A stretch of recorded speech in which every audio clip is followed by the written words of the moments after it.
Hello friends, welcome to teaching Kishan YouTube channel. તો આપણે કંઈક ઇન્ડિયન જીઓગ્રાફી ભારતની ભૂગોળ જોતા હતા, જેના અત્યાર સુધી આપણે 18 લેક્ચર જોઈ ગયા. તો જો તમે અગાઉના 18 લેક્ચર ન જોયા હોય તો ખાસ કરીને જોઈ લેજો. આઈ બટન ઉપર તમને લિંક મળશે, એના ઉપર ક્લિક કરો, અગાઉના 18 લેક્ચર જોઈ લો, જેની અંદર આપણે તમારા સિલેબસની અંદર આવતા ભારતની ભૂગોળના મહત્વપૂર્ણ ટોપિક ઓલરેડી કમ્પ્લીટ કરી દીધા છે. છેલ્લે આપણે કંઈક જંગલોની વાત કરી હતી, એના પછી આબોહવાની વાત કરી હતી. હવે તમારા સિલેબસની અંદર ક્લિયર અમુક એવી આપત્તિઓ લખેલી છે. હવે કેવી આપત્તિઓ? કુદરતી આપત્તિઓ, જેમ કે ભૂકંપ છે, પૂર છે, સુનામી છે, ચક્રવાત છે, ભૂસ્ખલન છે. તો આ ટાઈપની જે આપત્તિઓ, જે કુદરતી આપત્તિઓ છે, તો એ ક્લિયર તમારા સિલેબસની અંદર લખીને આપેલી છે. તો હવે જો સરકાર પણ આના ઉપર ફોકસ કરે છે કે ભાઈ જે પણ આપણી જનતા છે, હવે ભવિષ્યની અંદર આ જે કુદરતી આપત્તિ છે એ વધવાની જ છે. કારણ કે તમે જુઓ કે જેમ જેમ ઉદ્યોગો વધે છે એમ ક્યાંક ને ક્યાંક આપણી પૃથ્વીની જે આબોહવા છે એને ખલેલ પહોંચે છે, જે જમીન છે એને ખલેલ પહોંચે છે, જેના લીધે ક્યાંક ને ક્યાંક કુદરતી આપત્તિઓ આવે છે. ભૂકંપ તમને ખબર જ છે આવે છે, ચક્રવાત છે એનું પ્રમાણ પણ પહેલા કરતા વધ્યું છે. તો હવે સરકારને પણ એવું છે કે ભાઈ જે જનતા છે એ આ જે કુદરતી આફતો છે એને સામે કઈ રીતના લડી શકે. ઇંગ્લિશમાં આને ડિઝાસ્ટર મેનેજમેન્ટ કહેવામાં આવે, કે કઈ રીતના કોઈ પણ ભૂકંપ આવે તો પબ્લિકે શું કરવું જોઈએ. ભૂકંપ આયા પહેલા એવા કેવા એંધાણો મળે છે જેનાથી આપણને ખબર પડે કે ભાઈ ભૂકંપ આવવાનો છે. ચક્રવાત છે, ચક્રવાત આવે તો શું કરવું, શું ન કરવું. તો આ ટોપિક છે એ તમારા સિલેબસની અંદર, તમે પીએસઆઈની એક્ઝામની તૈયારી કરતા હોય કે તમે કોન્સ્ટેબલની તૈયારી કરતા હોય કે સીસીની તૈયારી કરતા હોય, તો ભૂગોળની અંદર આ ટોપિક સારો એવો મૂક્યો છે. તો યસ, આ ટોપિક મને ભણાવવાની પણ મજા આવશે, કારણ કે આ એક રિયલ વસ્તુ છે. મતલબ કે આ એક કદાચ કઈ બીજું કંઈ વાંચ્યું નહીં હોય તો ચાલશે, પરંતુ આ વસ્તુ કદાચ એક્ઝામમાં ના પૂછાય, પરંતુ કદાચ રિયલ લાઈફની અંદર પણ તમને કામમાં આવી શકે.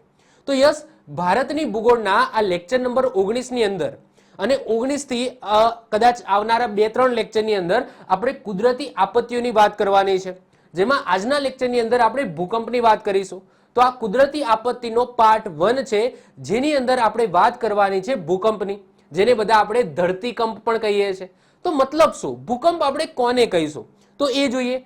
એ પહેલા આપણે આ બધી જે કુદરતી આપત્તિઓ છે એની અંદર કઈ કઈ વસ્તુ આપણે ભણવાની છે.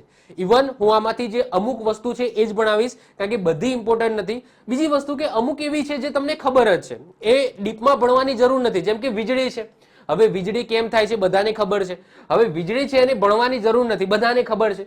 પરંતુ આપણી આજુબાજુ કેવી એવી કુદરતી આપત્તિઓ જોવા મળે છે અથવા તો માનવ સર્જિત આપત્તિઓ તમને જોવા મળે છે, તો એ અહીંયા બાયફર્ગેશન કરીને આપેલું છે. જેમ કે વાત કરીએ ભૂભૌતિકીય, એટલે કે જમીનને લગતી એવી કઈ કુદરતી આપત્તિઓ આવે છે, તો એક તો ભૂકંપ આવે છે, પછી જ્વાળામુખી, જમીનમાંથી જ્વાળામુખી ફાટે છે, પછી ભૂસ્ખલન થાય છે, ધરતી હલવા માંડે છે, પહાડ હોય તો એ પહાડમાંથી કોઈ મોટો કહેવાય કે જે ખડક છે એ નીચે ધસીને આવે છે, તો ભૂસ્ખલન છે. પછી જલીયની વાત કરીએ તો એની અંદર સુનામી આવે છે, પૂર આવે છે, હિમસ્ખલન થાય છે. એના પછી આબોહવાકીય આપત્તિની વાત કરું તો એમાં વીજળી થાય છે, અતિવૃષ્ટિ થાય છે, અનાવૃષ્ટિ થાય છે, કરાવૃષ્ટિ થાય છે, શીત લહેર આવે છે, મેઘ પ્રસ્ફોટ થાય છે. તો આ બધી આબોહવાકીય કુદરતી આપત્તિઓ છે. હવામાનની આપત્તિઓની વાત કરીએ તો ચક્રવાત છે, વંટોળ આવે છે, આંધી આવે છે. આ બધી હવામાનને લગતી કુદરતી આપત્તિઓ છે. જૈવિકની વાત કરીએ, મહામારી, હમણાં જ કોરોના આવીને ગયો 2020ની અંદર, 19ની અંદર, તો એ મહામારી છે એ જૈવિક આપણે કહીશું. પછી તીડના હુમલા થાય છે, ખબર જ છે કે તીડના હુમલા થાય છે, જેનાથી પાક છે એ પાક ખાઈ જાય છે તીડ, તો એ તીડના હુમલા પણ થાય છે. પછી માનવ સર્જિતની વાત કરીએ તો ઔદ્યોગિક દુર્ઘટના, જેમ કે હમણાં જ તમે જો રાજકોટની અંદર દુર્ઘટના બની, તો એ આપણે ઔદ્યોગિક દુર્ઘટનાની અંદર મૂકીશું. પછી મધ્યપ્રદેશની અંદર ગેસ ટ્રેજેડી થઈ હતી, તો એ પણ શેમાં મૂકીશું આપણે? ઔદ્યોગિક દુર્ઘટના. એટલે કે માનવ સર્જિત છે પરંતુ અચાનક થઈ જાય છે. ઓકે, મનુષ્ય છે એ સારું કરવા જ માટે જાય છે. ઉદ્યોગ છે એ મનુષ્યના ભલાઈ માટે જ છે. ઉદ્યોગો ઓબ્વિયસલી કમાવાની વસ્તુ છે. ઓકે, માનવ સર્જિત છે, પરંતુ અચાનક એવી ઘટના ઊભી થઈ જાય છે, દુર્ઘટના જે આપણે કહીએ છીએ, તો એ ઔદ્યોગિક દુર્ઘટનાની અંદર આપણે મૂકીશું. પછી અણુ દુર્ઘટના છે, તો અણુ દુર્ઘટનાથી પણ ક્યાંક ને ક્યાંક આપણને જીવનની હાનિ પહોંચે છે. તો આ બધી કુદરતી સાથે સાથે અહીંયા માનવ સર્જિત પણ જે આપત્તિઓ આવે છે એ અહીંયા લખેલી છે. હવે તમારા એક્ઝામ પોઈન્ટ ઓફ વ્યૂથી વાત કરું તો બધી તમારે નથી કરવાની. જેમ કે અહીંયા ભૂકંપ છે, એ સ્પેસિફિક તમારા સિલેબસની અંદર લખેલો છે. પછી પૂર લખેલું છે, એના પછી ભૂસ્ખલન લખેલું છે, પછી વાત કરીએ તો ચક્રવાત લખેલું છે. તો આ મહત્વપૂર્ણ કુદરતી આપત્તિઓ છે. અમુક એવી આપત્તિઓ છે જે તમને ખબર જ છે, જેમ કે ભાઈ વીજળી છે, બધાને ખબર છે. અતિવૃષ્ટિ, વધારે પડતો વરસાદ પડે, પાકને નુકસાન થાય, બધાને ખબર છે. તો આના ઉપર આખો ડેડિકેટેડ વિડીયોની જરૂર નથી ના, ઇવન તમને કોઈ એની અંદર કોઈ લેક્ચરની જરૂર છે. બધાને ખબર છે કે આનો મતલબ શું થાય. ક્લિયર? તો આ બધી વસ્તુ નોર્મલ છે. ક્લિયર? તો આમાંથી જે મહત્વપૂર્ણ છે એ આપણે લેવાની છે, જે તમારા સિલેબસમાં સ્પેસિફિક લખેલી છે. સિલેબસ સિવાય પણ મને જે લાગશે યોગ્ય તે બધી હું આની અંદર કવર કરાવીશ. ક્લિયર? તો સૌથી પહેલી જે આપત્તિ છે એ છે ભૂકંપ. મોસ્ટ આઈએમપી છે, આમાંથી અવારનવાર ક્વેશ્ચનો બનતા હોય છે, જેને આપણે ધરતીકંપ પણ કહીએ છીએ. ઇંગ્લિશમાં એને અર્થક્વેક કહેવામાં આવે. તો ભૂકંપ આપણે કોને કહીશું? તો ભૂખંડ પર પૃથ્વીની આંતરિક હલનચલનના કારણે થતા કંપનને ભૂકંપ કહેવામાં આવે છે. હવે ભૂખંડનો મતલબ શું થાય? આપણી જમીન થશે. હવે આ જમીન ઉપર કંઈક હલનચલન થાય છે. હવે એ હલનચલન કોના કારણે થઈ? તો પૃથ્વીની આંતરિક હલનચલનના કારણે થઈ. એટલે કે આપણી જમીન છે એ હલે છે, પરંતુ એ કેમ હલી? તો પૃથ્વીના પેટાળમાં કંઈક હલ્યું હશે અને એના કારણે જે કંપન ઉત્પન્ન થયા, જે તરંગો ઉત્પન્ન થયા, એ તરંગો પૃથ્વીની સપાટી ઉપર આવે, એટલે કે જમીન ઉપર આવ્યા અને જમીન પણ હલવા માંડી. તો એને જ શું કહેવામાં આવે છે? ભૂકંપ કહેવામાં આવે છે.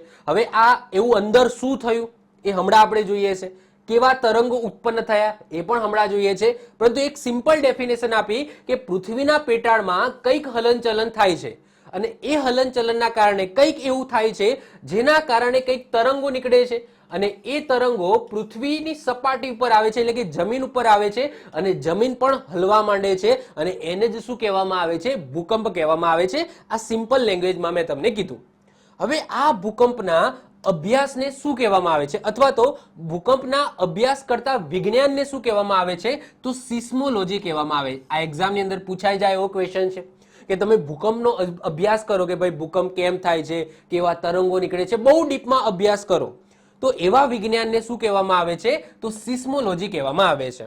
હવે પૃથ્વીના પેટાળમાં જે સ્થાનેથી ભૂકંપના તરંગો ઉત્પન્ન થાય છે તેને ફોકસ અથવા તો હાઇપોસેન્ટર કહેવામાં આવે છે.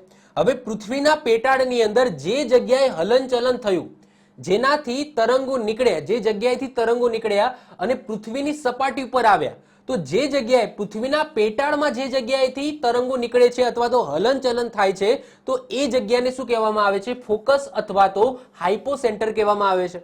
યાદ રાખજો, હાઇપોસેન્ટર અને એપિસેન્ટર આ બંને વસ્તુ અલગ અલગ છે. એટલે કે એપિસેન્ટર છે એ ક્યાં હોય? જમીનની ઉપર હોય, કે જે જગ્યાએ તરંગો સૌથી પહેલા પહોંચે છે, તો એને શું કહેવામાં આવે? એપિસેન્ટર કહેવામાં આવે. અને હાઇપોસેન્ટર એટલે શું? કે પૃથ્વીના પેટાળમાં જે જગ્યાએથી તરંગો ઉદ્ભવે છે અથવા તો પૃથ્વીના પેટાળમાં જે જગ્યાએ હલનચલન થાય છે, જેનાથી ભૂકંપ છે એનું ઉદ્ભવ સ્થાન તમે કહી શકો, તો એને શું કહેવામાં આવે? હાઇપોસેન્ટર અથવા તો ફોકસ કહેવામાં આવે. અને એ હાઇપોસેન્ટરથી લંબ એટલે કે 90 ડિગ્રી તમને જમીનની ઉપર શું જોવા મળશે? એપિસેન્ટર કહેવામાં આવશે અથવા તો એપિસેન્ટર કહી શકાય. તો એપિસેન્ટર છે અને હાઇપોસેન્ટર છે ને એકબીજાને લંબ હોય છે, એટલે કે સીધી લાઈનમાં હોય છે જમીનની અંદર. ક્લિયર? તો આઈ હોપ સો તમને ખ્યાલ આવી ગયો હશે. તો એપિસેન્ટર ક્યાં હોય? જમીનની ઉપર હોય, જે જગ્યાએ સૌથી પહેલા તરંગો પહોંચે છે. ઓબ્વિયસલી કે અહીંયા ભૂકંપ ઉત્પન્ન થયો અને અહીંયાથી ચારે બાજુ એક સરખા તીવ્રતાના ભૂકંપના તરંગો નીકળ્યા, તો ઓબ્વિયસલી સૌથી નજીકનું સ્થાન કયું હશે? આ તો નજીકનું હશે નહીં, આમ તરંગો જશે તો ઓબ્વિયસલી આ લેટ પહોંચશે, પરંતુ સૌથી પહેલા ક્યાં પહોંચશે? તો આ ડિસ્ટન્સ સૌથી ઓછું હશે. ક્લિયર? તો આ ડિસ્ટન્સ સૌથી ઓછું હશે, એટલે કે ભૂકંપના તરંગો છે આ જગ્યાએ સૌથી પહેલા પહોંચશે, એટલે કે એના લંબ સૌથી પહેલા પહોંચશે અને એને શું કહેવામાં આવે? એપિસેન્ટર કહેવામાં આવે છે. ક્લિયર છે? ચલો ઓકે, આગળ વધીએ. હાઇપોસેન્ટરથી ભૂકંપના તરંગો પૃથ્વીની સપાટી ઉપર જે સ્થાને પહેલા પહોંચે છે તે સ્થાનને ભૂકંપ નિર્ગમન કેન્દ્ર અથવા તો એપિસેન્ટર કહેવામાં આવે છે. એપિસેન્ટર બહુ જ પ્રખ્યાત શબ્દ છે, પરંતુ આપણા ગુજરાતીની અંદર કેવું હોય તો એને ભૂકંપ નિર્ગમન કેન્દ્ર કહેવામાં આવે છે. આ એપિસેન્ટર પાસે ભૂકંપની સૌથી વિનાશક સ્થિતિ જોવા મળે છે ઓબ્વિયસલી, કારણ કે સૌથી વધારે તરંગો છે અને સૌથી પહેલા તરંગો અને તીવ્ર તરંગો કઈ જગ્યાએ પહોંચવાના? અહીંયા પહોંચવાના. તો સૌથી વિનાશક સ્થિતિ ક્યાં હશે? જ્યાં એપિસેન્ટર હશે ત્યાં. એપિસેન્ટર તમને ખબર જ છે કે જેમ કે 2000 સાલની અંદર 2001 ની અંદર જે ભૂકંપ આવ્યો હતો તો એનું એપિસેન્ટર ક્યાં હતું? આપણા કચ્છની અંદર હતું. તો કચ્છની અંદર એપિસેન્ટરની નીચે કંઈક એવી હલનચલન થઈ હશે જેને હાઇપોસેન્ટર કહેવામાં આવે છે, જ્યાંથી ભૂકંપ ઉદ્ભવ્યો હશે, ત્યાંથી તરંગો નીકળ્યા હશે અને એ ધીમે ધીમે ક્યાં આવે છે? સૌથી પહેલા કચ્છની જમીને આયા હશે. યસ કે નો? તો કચ્છની જમીન છે એ વધારે હલી હશે અને જેમ જેમ તરંગો દૂર જતા રહે, એક્ઝામ્પલ તરીકે વાત કરીએ કે આપણું ગાંધીનગર છે, આ આપણું ગાંધીનગર છે અને આ કચ્છ છે, તો ઓબ્વિયસલી જેમ જેમ એ તરંગો દૂર જતા જશે એમ એમ એની જે તીવ્રતા છે એ ઘટતી જશે. તો ગાંધીનગરને ઓછું અસર કરશે અને કચ્છને વધારે અસર કરશે. ક્લિયર? સમજી શકો છો? I hope so. તો જે સ્થાને એપિસેન્ટર હોય છે ત્યાં વિનાશક સ્થિતિ ઉદ્ભવ કરે છે આ ભૂકંપ.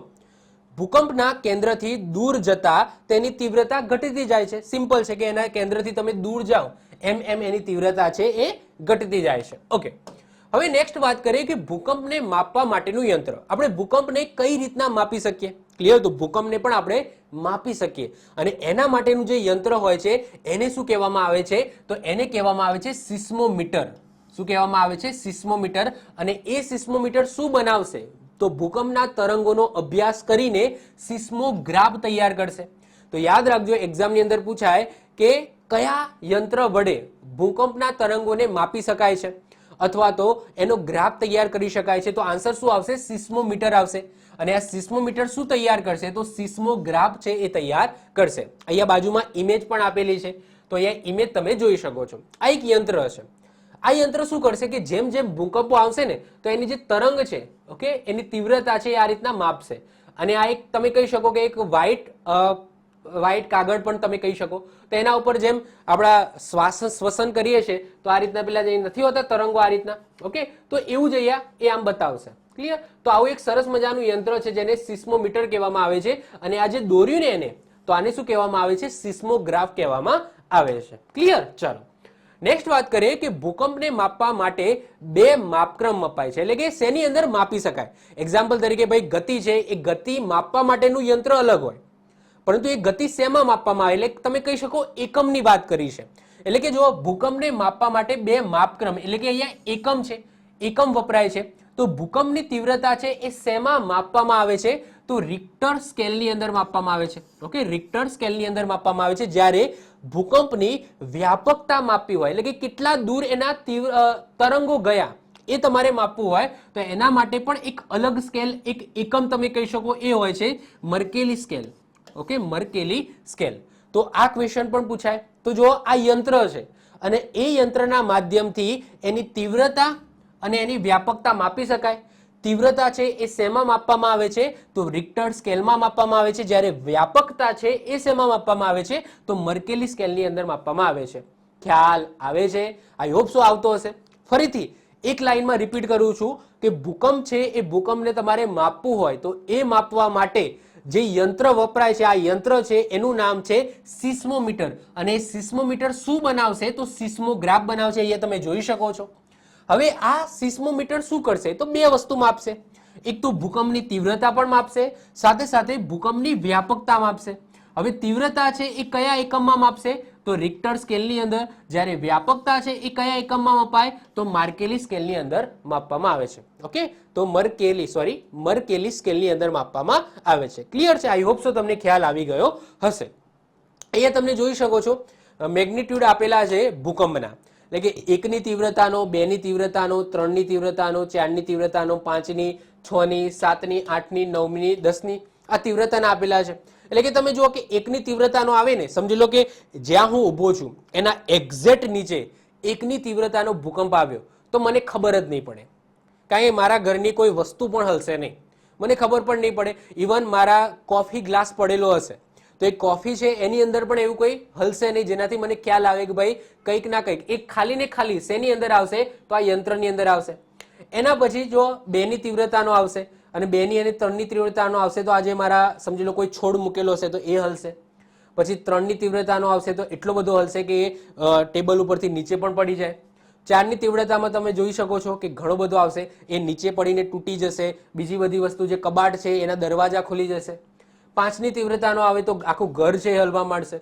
6 ની તીવ્રતા તમે જોઈ શકો છો, 7 ની તીવ્રતામાં ઘર પડી પણ જાય. ઓકે, 8 ની 9 ની તીવ્રતામાં તમે જોઈ શકો છો કે આજુબાજુના ઘર પણ પડી જાય, ગાડીઓ છે, વાડીઓ છે, થાંભલા પડી જાય. મતલબ કે આ એની તીવ્રતાની જસ્ટ મેં અહીંયા એટલા માટે ઇમેજ મૂક્યો છે જેનાથી તમને આઈડિયા આવે કે ભાઈ 1 ની તીવ્રતા, 2 ની તીવ્રતામાં શું થાય, 3 ની તીવ્રતામાં શું થાય. ઓકે, બાકી કંઈ આમાં કંઈ ખાસ જાજુ તમારે યાદ રાખવાની વસ્તુ નથી, જસ્ટ ઇન્ફોર્મેશન માટે તમને ખ્યાલ આવે એટલા માટે અહીંયા લખેલું છે. ઓકે, એના પછી ભૂકંપ દરમિયાન ઉત્પન્ન થતા તરંગો. આમાંથી સારા એવા ક્વેશ્ચનો તમારી એક્ઝામની અંદર પૂછાય છે.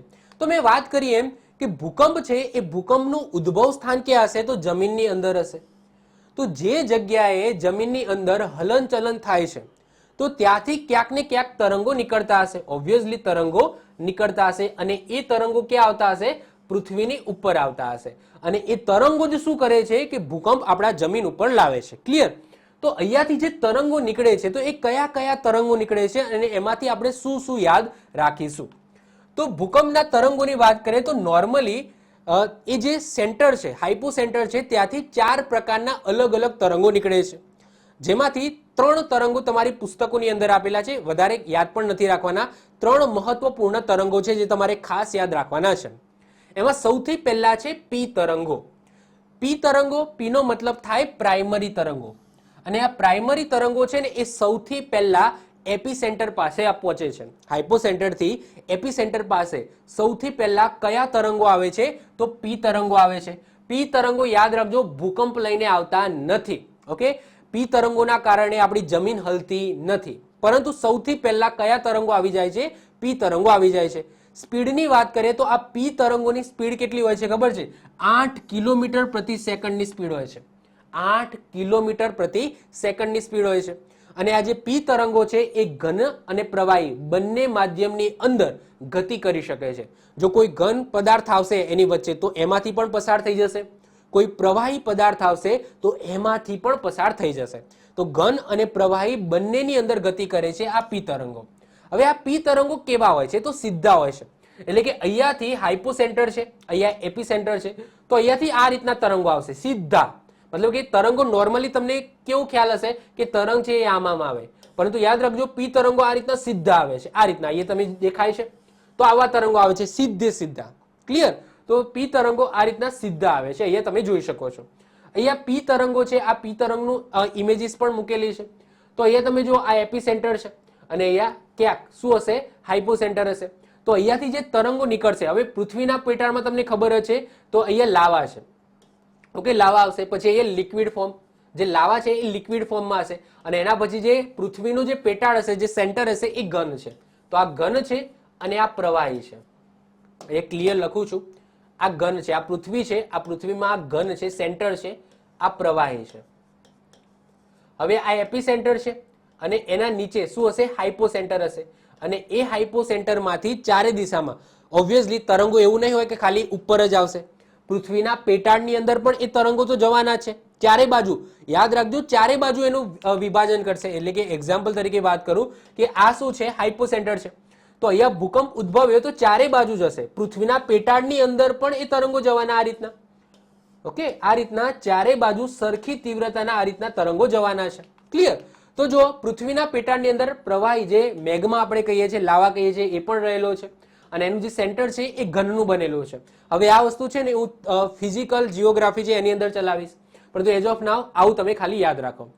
તો હાઇપોસેન્ટરમાંથી એ જે પી તરંગો નીકળ્યા તો એ ચારે બાજુ થવાના. એપિસેન્ટરે સૌથી વધારે ઇફેક્ટ કરવાના.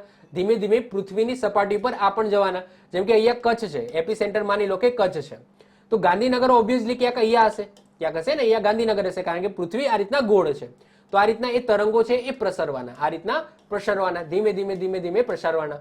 એ જ રીતના અહીંયા જો પ્રવાહી આવશે તો એની અંદરથી પણ પસાર થઈ જશે. અહીંયા ઘન આવશે તો એની અંદર પણ પ્રસાર થઈ જશે. અને આ કેવા છે? સીધા છે. આ રીતના સીધા તરંગો એ આવશે. ક્લિયર? તો આ થઈ ગયા પી તરંગો. તો પી તરંગોનો મતલબ શું થાય? પ્રાઇમરી તરંગો. કેવી રીતના આવે છે? સીધા આવે છે. બીજી વસ્તુ કે સૌથી પહેલા કયા તરંગો પહોંચે છે?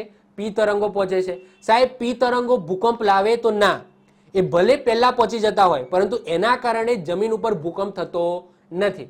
બીજી વસ્તુ કે એ બંને માધ્યમ ઘન અને પ્રવાહી બંનેની અંદરથી પસાર થઈ શકે છે. તો આટલી વસ્તુ તમારે યાદ રાખવાની. સૌથી સ્પીડી છે 8 કિલોમીટર પ્રતિ સેકન્ડ એની સ્પીડ હોય છે. એના પછી જે બીજા તરંગો ઉદ્ભવે છે એ છે એસ તરંગો. એસ કેમ? એસ નો મતલબ શું થાય તો એને આપણે કહીશું સેકન્ડરી તરંગો, જેની સ્પીડ કેટલી હશે તો 6 થી લઈને 4 એટલે કે 4 થી લઈને 6 કિલોમીટર પ્રતિ સેકન્ડની એની સ્પીડ હશે. અને યાદ રાખજો એસ તરંગો માત્ર ઘન માધ્યમમાં જ ગતિ કરે છે, પ્રવાહી માધ્યમમાં એ ગતિ કરી શકતા નથી. એટલે કે માની લો કે કોઈ પ્રવાહી વસ્તુ આવી ગઈ એના રસ્તામાં તો એમાંથી એ પસાર થઈ શકશે નહીં. અહીંયા તમે જોશો કે આ કોર છે તો આ પ્રવાહી છે, ઓકે, આ પ્રવાહી છે અને પછી ઘન આવે છે, પરંતુ એ પ્રવાહીમાંથી જ પસાર નહીં થઈ શકે. તો અહીંયા તમે જોઈ શકો છો કે જે પી તરંગો એ પસાર થઈ જતા હતા, પરંતુ આમાં તમે જોશો કે આ પ્રવાહી વસ્તુ આવી ગઈ તો એમાં આ જે તરંગો છે એ આની અંદરથી પસાર થઈ શક્યા નહીં. બીજી વસ્તુ કે એસ તરંગો કઈ રીતના ગતિ કરે છે તો આ રીતના ગતિ કરે છે. આ રીતના. કઈ રીતના? આ રીતના ગતિ કરે છે. 3D માં તમારે વિચારવાનું છે. કઈ રીતના? 3D માં. તો પી તરંગો આ રીતના સીધી લાઈનમાં ગતિ કરે, એસ તરંગો છે એ આ રીતના તરંગો ગતિ કરે છે. ક્લિયર? તો આ પી તરંગો થઈ ગયા, આ એસ તરંગો થઈ ગયા. અહીંયા જે મેં હાઇલાઇટ કરેલું છે એટલી વસ્તુ તમારે યાદ રાખવાની છે. ઓકે, એના પછી જે તરંગો આવે છે એ છે એલ તરંગો, જેને લવ તરંગો પણ કહે છે, પરંતુ લવ તરંગો નથી. આ છે લોંગ પીરિયડ વેવ્સ અથવા તો સરફેસ વેવ કહેવામાં આવે છે. એલ નો મતલબ શું થાય? Long period waves. અને આ એલ તરંગોનું એક બીજું પણ નામ છે, એ છે સરફેસ વેવ્સ. ક્લિયર? તો આ એના નામ છે. એલ તરંગો સૌથી ઓછી ગતિવાળા તરંગો છે. પહેલા નંબરે પી આવશે, બીજા નંબરે એસ આવશે, ત્રીજા નંબરે એલ આવશે. એલ સૌથી ધીમી ગતિ કરે છે અને સૌથી છેલ્લે એપિસેન્ટર પાસે પહોંચે છે, સૌથી છેલ્લે પહોંચે છે, પરંતુ સૌથી વિનાશકારી તરંગો છે. એટલે કે જો કોઈ તરંગ ભૂકંપ લાવતું હોય, જે એકદમ હલનચલન કરી નાખતી હોય, જમીન આખી આમ હલન ડલન કરી નાખે, તો એ છે આપણા એલ તરંગો. એલ તરંગો એ વિનાશકારી તરંગો છે અને આ એલ તરંગો છે ને એ ઝિગઝેગ આકારે ગતિ કરે છે. હવે ઝિગઝેગ એટલે સમજી શકો છો, માની લો કે આ પૃથ્વી છે અને આ એની જમીન છે, તો આમ જશે પછી આમ જશે. એટલે કે તમે સમજી શકો છો કે આ જમીન છે તો જમીન છે ને આ રીતના, જમીન આખી આ રીતના થશે અને એના કારણે શું આવશે? ભૂકંપ આવશે.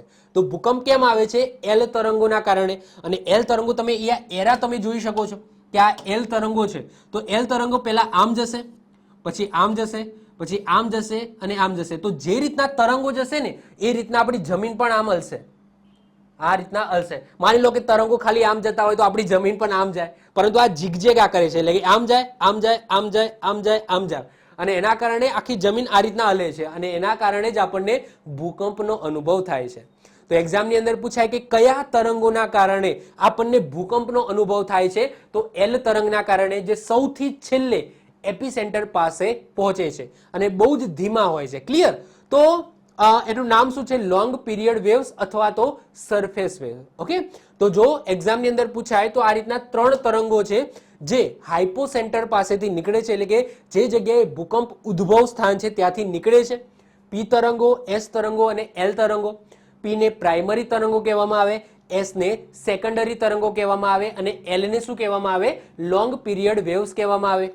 પી તરંગો છે એ સીધી ગતિ કરે છે, એસ તરંગો આ રીતના વેવ્સના આકારમાં ગતિ કરે છે, એલ તરંગો છે એ ઝિગઝેગ ગતિ કરે છે. ક્લિયર? પી તરંગો છે એ સૌથી સ્પીડી હોય છે, 8 કિલોમીટર પ્રતિ સેકન્ડ. સૌથી ઝડપી સૌથી પહેલા એપિસેન્ટર પાસે પહોંચી જાય છે. બીજા નંબરે કયા પહોંચે? S wave. અને સૌથી છેલ્લે કયા પહોંચે? L waves. ક્લિયર? સૌથી વિનાશકારી કયા હોય છે? એલ વેવ્સ હોય છે, જેના કારણે ભૂકંપ છે એ ભૂકંપની અનુભૂતિ આપણને કરાવે છે. ક્લિયર? તો આ હોપ તમને ખ્યાલ આવી ગયો હશે. પી તરંગો છે, પી તરંગો ઘન અને પ્રવાહી બંનેની અંદર ગતિ કરે છે. એસ તરંગો છે એ માત્ર ઘન માધ્યમમાં જ ગતિ કરે છે, જ્યારે એલ ની અંદર એવી કોઈ માહિતી નથી. ક્લિયર? કે કયા માધ્યમમાં ગતિ કરે, કયામાં નહીં. ક્લિયર? તો આ વસ્તુ, આ 3 તરંગોમાંથી જે પણ વસ્તુ મેં કીધી છે એ તમારે ખાસ કરીને તૈયાર કરી દેવાની છે. ઓકે, હવે વાત કરીએ કે સમગ્ર વિશ્વમાં ભૂકંપ કઈ કઈ જગ્યાએ આવે છે. તો આખું વિશ્વ છે તો આખા વિશ્વને 3 ઝોનની અંદર ડિવાઈડ કરવામાં આવી છે કે આ 3 ઝોનની અંદર સૌથી વધારે ભૂકંપો આવે છે. હવે 3 ઝોન કયા કયા છે તો એ પણ હું તમને બતાવી દઉં. તો સાહેબ આની અંદર ભારત ક્યાં છે? તો આ રહ્યું ભારત. ઓકે, આ છે આપણું ભારત. એ તમે જોઈ શકો છો. તો ભારતનો તમે જુઓ કે હિમાલયનો જે વિસ્તાર છે એની અંદર કચ્છ પણ આપણું આવી ગયું. ઓકે, આખો પટ્ટો છે. તો જે છેક આ આફ્રિકા છે, તો આફ્રિકામાં જાય છે. આ ઉપર છે આ રશિયા, આ છે રશિયા, આ છે અમેરિકા. ઓકે, યુએસએ, ઉપર કેનેડા, યુએસએ, અને નીચે તમે જુઓ કે આ પેરુ ને બધા દેશ છે, અથવા તો જેને દક્ષિણ યુએસએ પણ કહેવામાં આવે છે, સાઉથ અમેરિકા પણ કહેવામાં આવે છે. તો આ રીતના છે. તો તમે જોઈ શકો છો કે આ ગ્રીન કલરે છે, તો આ પટ્ટાની અંદર સૌથી વધારે ભૂકંપ થાય છે. બીજો કયો પટ્ટો છે? આ પટ્ટો છે. ક્લિયર? જેની અંદર આપણો એશિયા ખંડ આવી ગયો. એશિયા ખંડના જે દેશો જ્યાં સૌથી વધારે ભૂકંપ થતા હોય તે. પછી અહીંયા તમે ગ્રીન પટ્ટો દેખાય છે, તો આ ગ્રીન પટ્ટો અને આ ગ્રીન પટ્ટો, ઓકે, બંને એક જ છે. મતલબ કે એકની અંદર જ કન્સિડર કરવાના છે તમારે, કારણ કે આના પછી આગળ જાઓ તો આ આવી જાય. તમે 3D માં વિચારો તો આના પછી શું આવશે? તો આ આવશે. તો આખો એક જ છે. આ તમે કહી શકો આ રીતના છે. તો આ જે ભાગ છે એ આ રહ્યો, ઓકે, અને આ જે ભાગ છે એ આ રહ્યો. ક્લિયર? તો આખો એક જ છે, એક જ એરિયા છે, તમે કહી શકો. એના પછી આ એક યલો કલરનો એરિયા છે. તો ટૂંકમાં 3 ભાગની અંદર વિશ્વના ભૂકંપના ક્ષેત્રોને 3 ભાગની અંદર ડિવાઈડ કરવામાં આવ્યા છે. સૌથી પહેલા છે સ્પેસિફિક બેલ્ટ. તો દુનિયાની અંદર 63% જે ભૂકંપો છે, 63% એ આ સ્પેસિફિક બેલ્ટની અંદર આવે છે. હવે સ્પેસિફિક બેલ્ટ કયો? તો આ જે ગ્રીન છે ને, તો આ જે ગ્રીન કલરનો હું અહીંયા હાઇલાઇટ કરું છું, તો આ જે બેલ્ટ છે, તો આ રશિયા છે. તો રશિયાનો તમે કહી શકો કે પૂર્વોત્તર ભાગ છે. પછી આની અંદર શું આવી ગયું? જાપાન આવી ગયું. અહીંયા તમને જાપાન જોવા મળશે. પછી ઓસ્ટ્રેલિયા છે, ઓસ્ટ્રેલિયાનો થોડો ઉપરનો ભાગ જોવા મળશે. અહીંયા ન્યુઝીલેન્ડ તમને જોવા મળશે. પછી અહીંયા તમે જોઈ શકો તો આ યુએસએ છે, તો યુએસએમાં કેલિફોર્નિયા પણ આની અંદર આવી જશે. ઓકે, પેરુ આવી જશે. તો આ એરિયા પ્લસ આ એરિયા, અને આ એરિયાને શું કહેવામાં આવે છે? પેસિફિક બેલ્ટ કહેવામાં આવે છે. અને દુનિયાના સૌથી ભયાનક 63% જે ભૂકંપો છે એ આ બેલ્ટમાં આવે છે, જેની અંદર chilli, Japan, New Zealand, California, USA નું. તો આ બધા જે કન્ટ્રીના અથવા શહેરો છે એ આની અંદર આવી ગયા. એના પછી જે બીજો પટ્ટો છે એ છે મધ્ય વિશ્વનો પટ્ટો. તો એની અંદર 21% ભૂકંપો છે એ આ ક્ષેત્રમાં આવે છે, જેની અંદર આપણું ભારત આવી જાય છે. તો અહીંયા જે તમને દેખાય છે રેડ કલરનો, તો આ રેડ કલરનો એરિયા છે. તો એની અંદર તમને ચાઇના જોવા મળશે. ચાઇનાની અંદર ભૂકંપ આવે છે સારા એવા. પછી આપણા હિમાલય પ્રદેશ આવી જશે, આપણું ગુજરાતનો કચ્છ વિસ્તાર આવી જશે. પછી આ તમને જોવા મળશે, આ બીજો પટ્ટો આવી જશે, પીકે પાકિસ્તાન આવી જાય છે, પછી અફઘાનિસ્તાન આવી જશે, અને પછી આ યુરોપિયન દેશો આવી જશે. તો આ જે પટ્ટો છે એને મધ્ય વિશ્વનો પટ્ટો કહેવામાં આવે છે. અને 21% ભૂકંપો છે એ આ ક્ષેત્રની અંદર આવે છે, જેમાં હિમાલય પર્વતમાળા, ખાલી ભારતની વાત કરીએ તો હિમાલય પર્વતમાળા અને કચ્છનો વિસ્તાર આવી જાય છે. અને ત્રીજો જે પટ્ટો છે એ છે મધ્ય એટલાન્ટિક બેલ્ટ. તો જે યલો કલરનો જે તમને ભાગ દેખાય છે એ છે મધ્ય એટલાન્ટિક બેલ્ટ. તો એમાં 16% જે ભૂકંપો છે એ આ વિસ્તારની અંદર આવે છે. તો આ રીતના વિશ્વની વાત કરીએ તો વિશ્વના ભૂકંપના ક્ષેત્રોને 3 ભાગની અંદર આ રીતના ડિવાઈડ કરવામાં આવે છે, જેમાં ભારત છે એ મધ્ય વિશ્વના પટ્ટાની અંદર આવશે. અને કહેવાય કે દુનિયાના 21% ભૂકંપો છે એ આ ક્ષેત્રમાં આવે છે. અને આ સ્પેસિફિક બેલ્ટ જે મેં ગ્રીન કલરનો બતાવેલો છે, તો દુનિયાના 63% જે ભૂકંપો છે એ આ ક્ષેત્રની અંદર આવે છે. એટલે તમે કહી શકો કે ભાઈ ભારત છે એને આપણે ક્યાં મૂકવું? તો મિડલની અંદર મૂકી શકાય. એટલે કે બહુ હાઈ ભૂકંપ વાળા ઝોનમાં પણ ના મૂકી શકાય અને બહુ લો ભૂકંપ વાળા ઝોનમાં પણ ન મૂકી શકાય. એટલે કે તમે મધ્યમાં મૂકી શકો. એટલે કે બહુ એવા હાઈફાઈ વધારે પડતા ભૂકંપો પણ નથી આવતા અને બહુ ઓછા ભૂકંપો પણ નથી આવતા. ભૂકંપો આવે છે ખરા. ક્લિયર? તો એ ક્ષેત્રની અંદર તમે ભારતને મૂકી શકો. ઓકે, હવે વાત કરીએ માત્ર ને માત્ર ભારતની. એ તો આપણે વિશ્વની વાત કરી કે વિશ્વમાં કઈ કઈ જગ્યાએ ભૂકંપ આવે છે. હવે વાત કરીએ કે ભારતની અંદર કઈ કઈ જગ્યાએ ભૂકંપો આવે છે અને કયા ક્ષેત્રમાં સૌથી વધારે ભૂકંપો આવે છે, કયા ક્ષેત્રમાં સૌથી ઓછા ભૂકંપો આવે છે. તો સૌથી પહેલા આવે છે રેડ કલર. તો રેડ કલર ડેન્જર કલર. તો ઓબ્વિયસલી રેડ કલર સૌથી ડેન્જર કલર છે, જે સૌથી વધારે ભૂકંપો આવે છે. તો તમે જોઈ શકો છો, તો રેડ કલરમાં પહેલા તો આપણા ગુજરાતનું કચ્છ આવી જશે. એના પછી જે પૂર્વોત્તર રાજ્યો છે, જે 7 સિસ્ટર છે, એ પણ શેની અંદર આવશે? હાઈ એલર્ટમાં આવશે. એટલે કે સૌથી વધારે ભૂકંપ આવે છે, તીવ્ર ભૂકંપો આવે છે, એ ક્ષેત્રમાં આવી જશે. આમ તો ભૂકંપ વાળા ક્ષેત્રોની તીવ્રતાના આધારે અહીંયા કલર્સની અંદર એને ડિવાઈડ કરવામાં આવે છે. તો રેડ કલર છે ત્યાં સૌથી હાઈ તીવ્રતાના ભૂકંપો જોવા મળશે. પછી એ તમે જોઈ શકો છો કે આ નેપાળનો પટ્ટો છે. નેપાળની બાજુમાં નીચે બિહાર અને યુપીનો પટ્ટો છે. અહીંયા તમે જોઈ શકો છો ઉત્તરાખંડની અંદર ભૂકંપો વધારે આવે છે અને અહીંયા તમને જમ્મુ કાશ્મીરના અમુક વિસ્તારની અંદર હાઈ તીવ્રતાના તમને ભૂકંપો જોવા મળશે. ક્લિયર? ચલો, તો એ આપણે શેની અંદર મૂકીશું? તો એને ભારતની અંદર જે ભૂકંપો આવે છે એને 4 ઝોનની અંદર ડિવાઈડ કરવામાં આવ્યા છે. એમાં મેં જે રેડ કલરે બતાવ્યું તો એ છે ઝોન 5. એ છે ઝોન 5. આ ઝોન 5 ની અંદર 9 ની તીવ્રતાના આવે છે. 9 ની તીવ્રતાના ભૂકંપો આવે છે. અત્યંત જોખમી વિસ્તાર છે. અત્યંત જોખમી વિસ્તાર છે. દેશનો 12% વિસ્તાર એ આ ક્ષેત્ર છે. 100% ગણીએ આપણે, ભારતને 100% ગણીએ તો આ 100% માંથી 12% વિસ્તાર એ ઝોન 5 ની અંદર આવે છે. એટલે કે જ્યાં સૌથી હાઈ તીવ્રતાના 9 થી પણ વધારે તીવ્રતાના એની અંદર ભૂકંપો આવે છે, જેની અંદર આપણા ગુજરાતનું કચ્છ પણ આવી ગયું. ક્લિયર? ચલો, એના પછી વાત કરીએ ઝોન 4. આપણે ઉલટા જઈએ છીએ. ઓકે, આમ ઝોન 1 2 3 4 5 હોય છે, 1 નથી હોતો. ઓકે, ઝોન 1 કરીને કોઈ ઝોન નથી.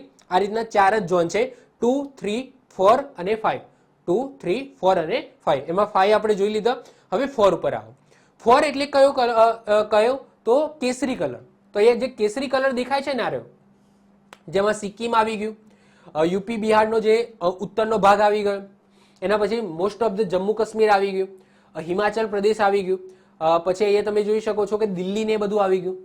તો એ શેની અંદર આવશે? ઝોન 4 ની અંદર આવશે, જ્યાં તમને 8 ની તીવ્રતાના ભૂકંપ જોવા મળશે.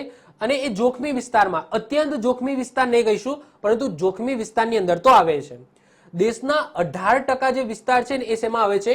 ઝોન 4 ની અંદર આવે છે, જેમાં તમને જમ્મુ કાશ્મીર, હિમાચલ પ્રદેશ અને એ બધા ક્ષેત્રો જોવા મળશે. એના પછી નેક્સ્ટ વાત કરીએ ઝોન 3. ઝોન 3 એ યલો કલરથી અહીંયા બતાવેલો છે. તો યલો કલર તમે જોઈ શકો છો, એ બધા આવે છે ઝોન 3 ની અંદર. એટલે તમે કહી શકો કે આપણો ગુજરાત છે તો ગુજરાતનો સૌરાષ્ટ્રનો વિસ્તાર છે.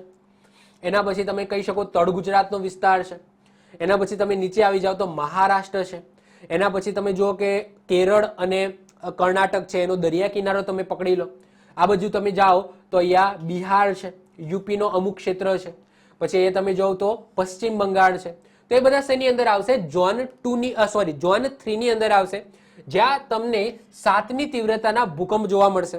જે વિસ્તારને તમે ઓછા જોખમી વિસ્તારની અંદર મૂકી શકો.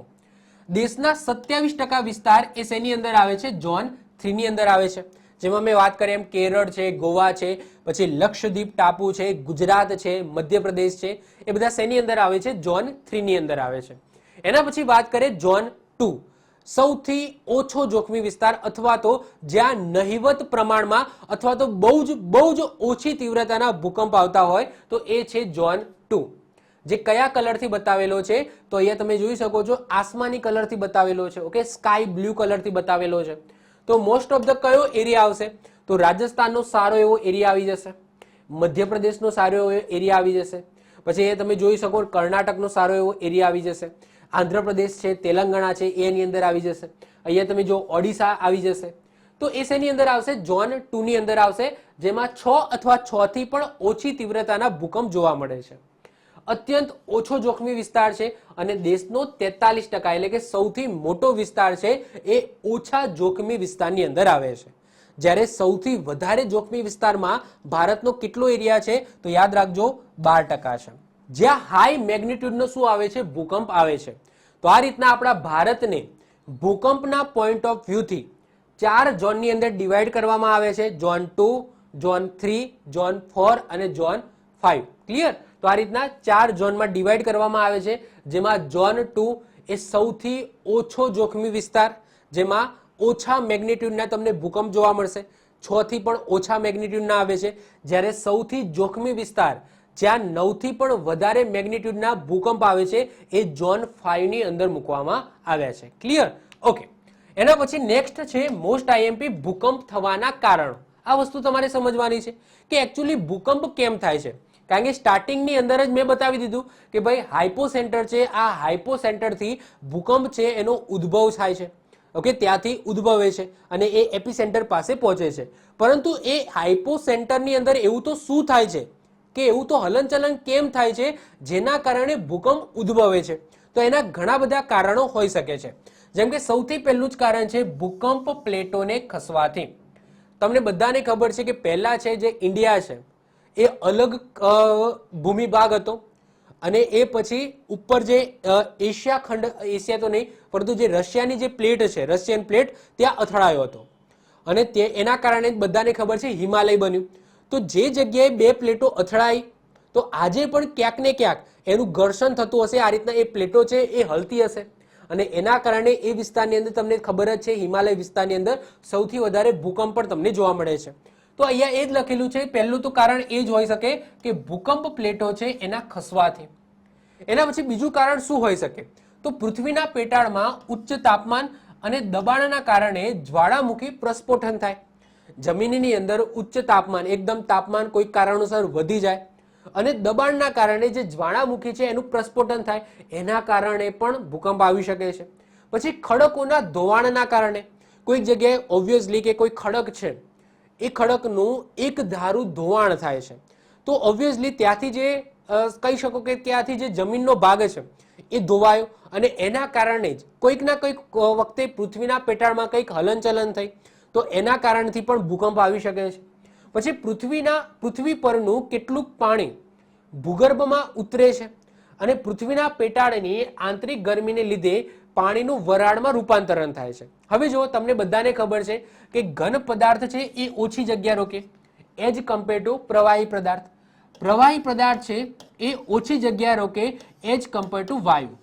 એટલે કે કોઈ ઘન પદાર્થ છે એ ઓછી જગ્યા રોકશે, એનાથી વધુ જગ્યા છે એ પ્રવાહી પદાર્થ રોકશે અને એનાથી વધુ જગ્યા છે એ વાયુ પદાર્થ રોકશે. તો વાયુ છે એને જગ્યા વધારે જોઈએ. હવે જો પૃથ્વીના પેટાળમાં શું ઉતર્યું? પાણી ઉતર્યું. હવે પૃથ્વીના પેટાળમાં શું છે? લાવા છે, જ્વાળામુખી છે અને જ્વાળામુખીના કારણે આ જે પાણી ઉતર્યું જમીનની અંદર એ ગરમ થયું. હવે પાણીનું શું બન્યું? વરાળ બન્યું. હવે પાણીને જેટલી જગ્યા જોતી હતી એનાથી વધારે જગ્યા વરાળને જોશે અને એના કારણે ઓકે, હવે જગ્યા વધારે જોવે છે, હવે જગ્યા અંદર ઓછી છે તો એનું શું થશે? દબાણ થશે અને એ દબાણ થવાના કારણે જે અંદરની જે પ્લેટો છે અથવા તો કહી શકો કે ખડકો છે એ હલશે અને એના કારણે પણ ભૂકંપ આવી શકે છે. એના પછી માનવીય પ્રવૃત્તિ, જેમ કે કોઈ જગ્યાએ ખોદકામ થાય છે, સુરંગો બનાવવામાં આવે છે, પછી ખનિજ તેલને બહાર કાઢવા માટેની પ્રક્રિયા ખોદકામ કરવામાં આવે છે, પછી અણુ પરીક્ષણ કરવામાં આવે છે વગેરે ભૂકંપ ઉત્પન્ન થાય છે. એના કારણે પણ ભૂકંપો ઉત્પન્ન થાય. પછી પર્વતીય ભૂસ્ખલન થાય છે, આ ભૂસ્ખલન આપણે સમજવાનું છે. પછી અવકાશીય ઉલ્કા પડે છે તો એના કારણથી પણ ભૂકંપ આવી શકે છે. તો ભૂકંપ આવવાના ઘણા બધા કારણો છે, તો ઘણી બધી રીતના ભૂકંપ છે એ ઉદ્ભવી શકે છે, પરંતુ કહી શકાય કે હાઈ મેગ્નિટ્યુડનો જે ભૂકંપ છે એ શેના કારણે આવતો હોય છે? તો નોર્મલી ભૂકંપ પ્લેટોના ખસવાથી આવતો હોય છે. કારણ કે તમે જે એરિયા જોવો છો કે જ્યાં હાઈ મેગ્નિટ્યુડનો આવે છે તો એ જ જગ્યાએ તમે જોઈ શકો છો કે જે પ્લેટો છે એ આ રીતના અથડાયેલ છે. બહુ ભૂતકાળની અંદર જે આપણે ફિઝિકલ જીઓગ્રાફીની અંદર ભણવાનું છે.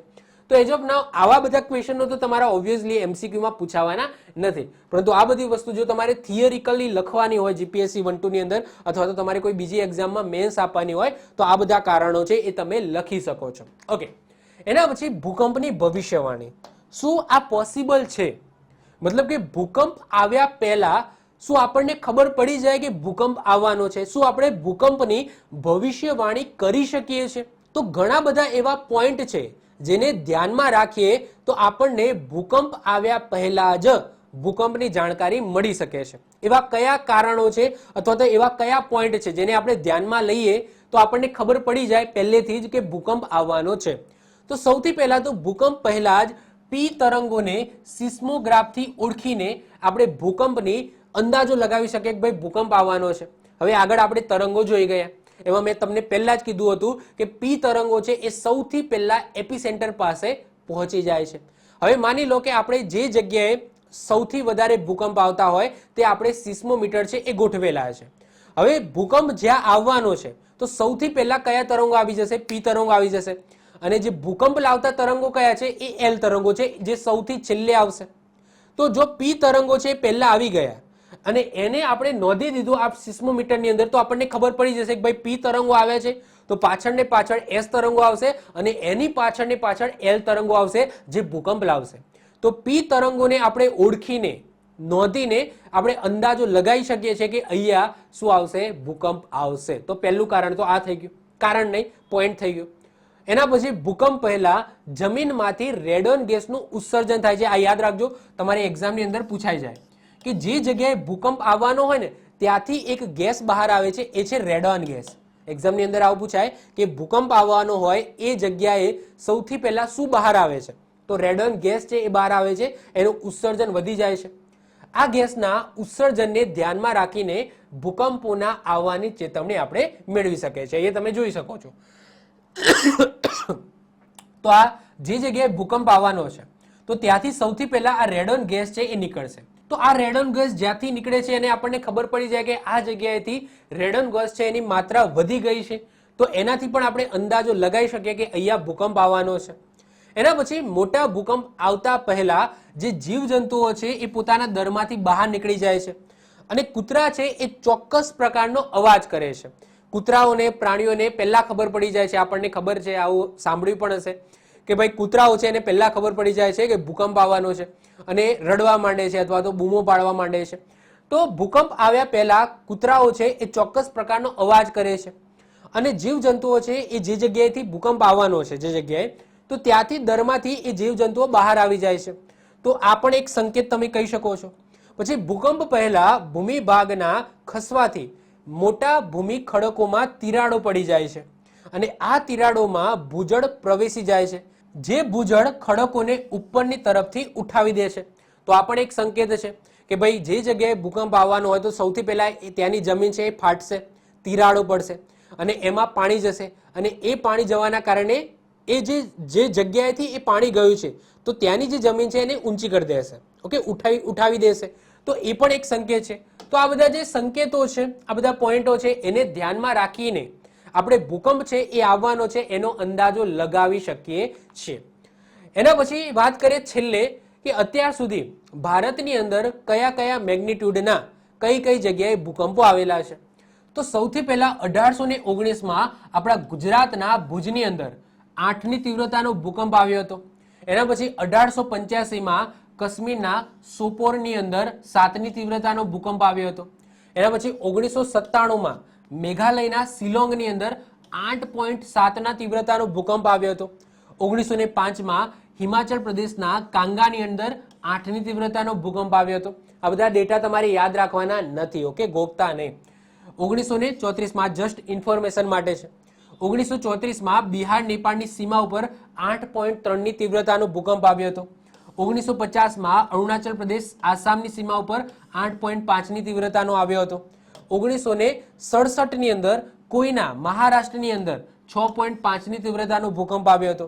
1991ની અંદર ઉત્તરકાશીની અંદર, 1993ની અંદર લાતુર જે મહારાષ્ટ્રની અંદર આવેલો છે ત્યાં, 2001માં બધાને ખબર છે ગુજરાતના ભુજની અંદર 8.1ની તીવ્રતાનો ભૂકંપ આવ્યો હતો અને 2004માં અંદમાન નિકોબાર ઉપર 9ની તીવ્રતાનો ભૂકંપ આવ્યો હતો.